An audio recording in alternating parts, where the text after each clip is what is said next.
things I no longer tolerate. Growth has a way of clarifying what once went unchallenged. There was a time when I overlooked certain behaviors, stayed quiet in certain rooms, or gave more patience than the situation deserved.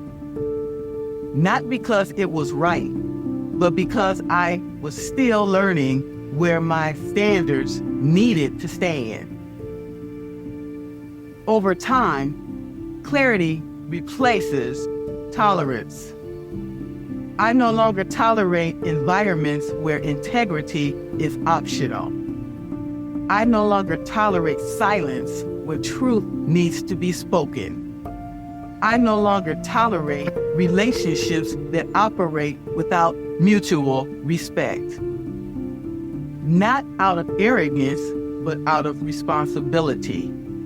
Because what we repeatedly tolerate eventually becomes the culture around us. Disrespect disguised as humor, manipulation disguised as leadership, drama disguised as urgency, avoidance when accountability is required. Left unchecked, these things quietly weaken relationships and erode institutions. Choosing not to tolerate them isn't about being difficult. It's about protecting what matters. Standards create stability. Boundaries preserve integrity. Clarity protects trust. And the truth is, if we want healthier relationships, stronger teams, and institutions that endure, someone has to be willing to raise the standard.